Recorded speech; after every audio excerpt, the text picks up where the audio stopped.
আসসালামু আলাইকুম দর্শক। খুবই গুরুত্বপূর্ণ একটি খবর আপনাদেরকে শেয়ার করছি অনেক রাতে। বুঝতেই পারছেন যে জরুরি বলেই এবং গুরুত্বপূর্ণ মনে করছি বলেই আপনাদের সামনে হাজির হয়েছি।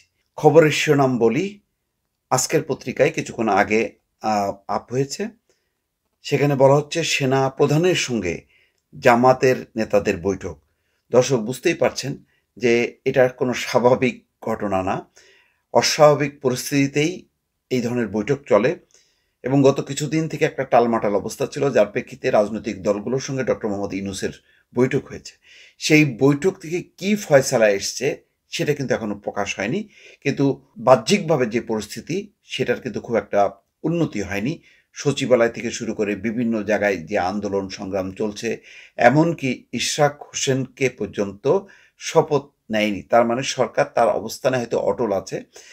প্রেস সেক্রেটারিও বলেছেন যে সেই জুন থেকে ডিসেম্বর থেকে জুন, অর্থাৎ আ মানে ডক্টর মোহাম্মদ ইউনূস পুনর্বিবেচনা করছে রাজনৈতিক দলগুলোর সঙ্গে আলাপ আলোচনার ভিত্তিতে আজকে বা কালকের মধ্যেই রোড ম্যাপ দেবেন নির্বাচন এবং সংস্কারের বিষয়ে, এমন কিন্তু অ্যানাউন্সমেন্ট নেই।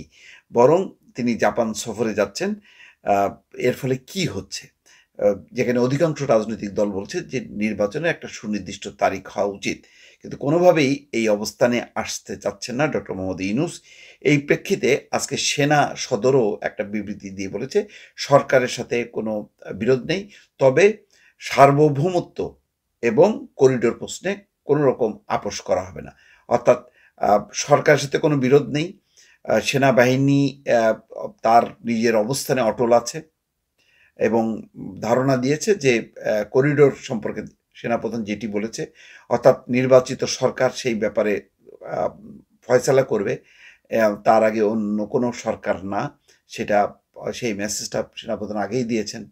নির্বাচনটা হওয়া উচিত ডিসেম্বরের মধ্যে।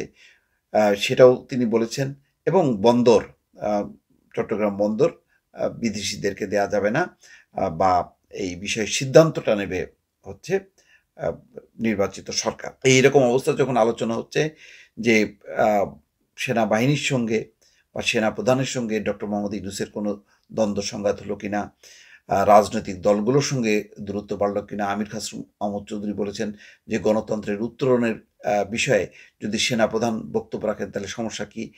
এমন অবস্থায় জামাত ইসলাম গত কিছুদিন থেকে আ মুরুব্বি বা অভিভাবকের দায়িত্বের মতন কথা বলছিল।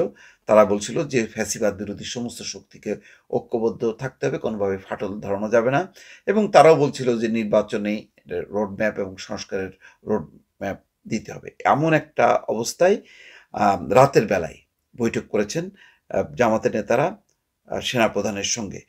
শনিবার রাতে দলের আমির আ ডাক্তার শফিকুর রহমান এবং নায়েবে আমির সৈয়দ আবদুল্লাহ মোহাম্মদ তাহের এই বৈঠকে অংশ নেন বলে দলের একটি সূত্র নিশ্চিত করেছে। বৈঠকের বিষয়ে জানতে চাইলে আবদুল্লাহ মোহাম্মদ তাহের জানান, আসলে এটা তো সৌজন্য সাক্ষাৎ ছিল।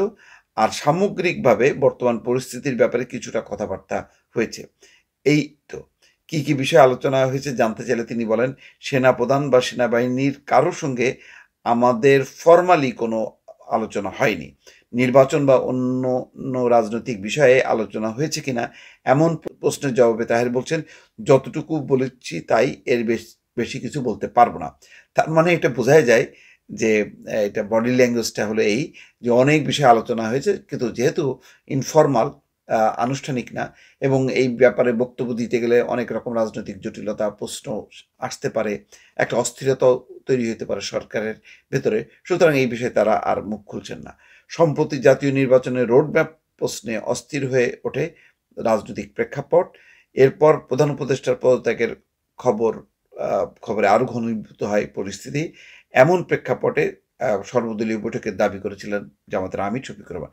শফিকুর রহমানই কিন্তু বারবার বলছিলেন এবং তিনি মানে আহ্বান জানাচ্ছিলেন সরকারের প্রতি যাতে সর্বদলীয় বৈঠক হয়। শেষে সরকার নিজের থেকে না, অর্থাৎ ডাক্তার শফিকুর রহমানের আহ্বানের প্রেক্ষিতে বৈঠকটি করে এবং বৈঠকের খোলামেলা আলোচনা হয়েছে। খুব হৃদ্যতাপূর্ণ আলোচনাই হয়েছে, কিন্তু তার থেকে কি দাবি মানলেন, কি দাবি মানলেন না সেই বিষয়টা কিন্তু স্পষ্ট হয়নি। তো এখন রাতের বেলায় নিঃসন্দেহে এমন কোনো পরিস্থিতি উদ্ভব হয়েছে যার কারণে হয়তো পরিস্থিতি সামাল দিতে জামাত নেতারা কথা বলেছেন, অর্থাৎ সব পক্ষের সঙ্গে কথা বলে হয়তো মধ্যস্থতা করার চেষ্টা করছেন, অথবা কোনো রাজনৈতিক কোনো পরিকল্পনা আছে কিনা ভিন্ন কোনো কিছু। আহ, অনেকে বলছেন যে সর্বদলীয় সরকার হতে পারে, নির্বাচন দ্রুত হতে পারে, এমন কথাবার্তাও হচ্ছে। এখন কোন পক্ষ থেকে কিভাবে হচ্ছে বিষয় কিন্তু এখনো পরিষ্কার হয়নি। সেজন্য অনেকেই বলছেন যে আলোচনা হয়েছে কিন্তু অনিশ্চয়তাটা কিন্তু দূর হয়নি। রাতের বেলায় এই বৈঠকের পর নিশ্চয়ই আগামীকাল আরও দর্শক আপনাদেরকে জানাবো, আপডেট জানানোর চেষ্টা করব যে বৈঠকের বিস্তারিত দিক কি কি ছিল। ভালো থাকবেন। আল্লাহ হাফেজ।